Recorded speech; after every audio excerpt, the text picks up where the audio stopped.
Hello students, this is Meenu, your science teacher. Today we will do bookwork of lesson Water and Weather. Let's start. Exercise. Choose and tick the correct option. तो आपको क्या करना है? Correct option पे टिक करना है. Water has no smell and no weight, taste, density or volume. Yes, it is taste. Second question is, most of the factories release pollution chemicals and waste into. अब जितनी भी फैक्ट्रीज हैं वो जो उनका पॉइजनस वेस्ट निकलता है, chemicals निकलते हैं फैक्ट्री में से, उसको वो कहाँ फेंकते हैं, कहाँ रिलीज करते हैं? फॉर्म्स में, पिट्स में, वेल्स में या रिवर्स में. तो कहाँ करते हैं? एज यू ऑल नो, वो उसको नदी के पानी में डाल देते हैं. तो क्या आएगा यहाँ पर? आप करेंगे टिक रिवर्स पर. किसको टिक करेंगे? रिवर्स को. नेक्स्ट देखिए, the sun, wind, clouds and rain brings changes in. अब सन, क्लाउड और विंड, ये सब, रेन, इसके कारण किस में चेंजेस होते हैं? वेदर में, सॉइल में, वाटर में या मिनरल्स में. तो किसके फैक्टर्स हैं जिसमें चेंजेस होते हैं? वो क्या है? वेदर इन सब चीज़ों पे डिपेंड करता है. ठीक है. नेक्स्ट देखिए, soft blowing wind is called. जो सॉफ्ट ब्लोइंग विंड होती है उसे हम क्या कहते हैं? फ्लड कहते हैं, वॉल्केनो कहते हैं, ब्रीज कहते हैं या स्टॉर्म कहते हैं. तो वो होती है ब्रीज. क्या होती है? Breeze. Sometimes it rains very heavily for many days which is called. कभी कभी क्या होता है, बहुत ज़्यादा वर्षा होती है कुछ दिनों तक, और उसे हम क्या कहते हैं? साइक्लोन कहते हैं, फ्लड कहते हैं, सुनामी कहते हैं या अर्थक्वेक कहते हैं. क्या कहते हैं उसको हम? फ्लड. क्या कहते हैं उसको हम? Now next question is true और फॉल्स. तो हमें क्या करना है? जो स्टेटमेंट ट्रू है उसके आगे ट्रू लिखना है और जो फॉल्स है उसके आगे एफ लिखना है. Water is found everywhere easily. पानी जो है हमें हर जगह मिल जाता है easily. Yes, it is true. Water cycle is not a continuous process.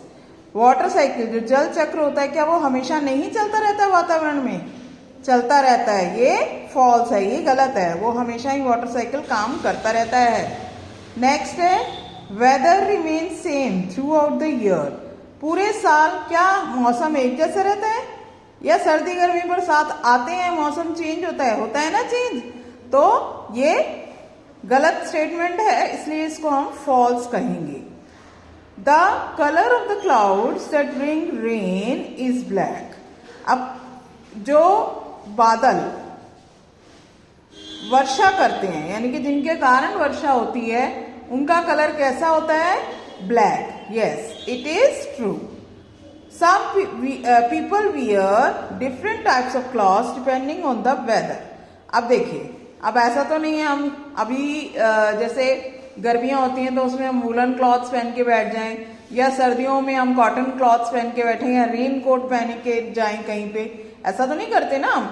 तो हम कैसे अपने क्लॉथ्स डिसाइड करते हैं? According to season, weather. तो पीपल वियर डिफरेंट क्लॉथ्स. लोग जो है अलग अलग तरह के कपड़े पहनते हैं. किसके हिसाब से? वेदर के हिसाब से, मौसम के हिसाब से. तो ये ट्रू है. Now fill-ups.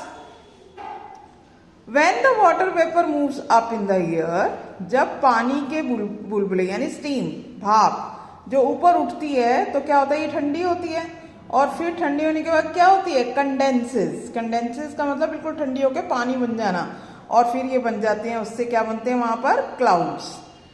अब water dash further increase to the problem of water shortage. अब वाटर शॉर्टेज क्यों होती है? वाटर शॉर्टेज इसलिए होती है, शॉर्टेज मीन्स कमी. क्यों होती है? क्योंकि वाटर पोल्यूशन हो जाता है, तो पानी खराब हो जाता है, गंदा हो जाता है. इस वजह से पानी की प्रॉब्लम या कमी हो जाती है. The general condition of atmosphere at a particular time and place is called. किसी भी स्थान की कंडीशंस, वातावरण में मतलब कैसा एटमॉस्फेयर है उस समय में, एक निश्चित समय पर और निश्चित टाइम पर, उसे हम क्या कहते हैं? वेदर. ठीक है. सम क्लाउड्स गिव अस डैश. कुछ क्लाउड से हमें क्या मिलती है, रेन, क्लाउड्स की वजह से ही रेन होती है, while other just push away by.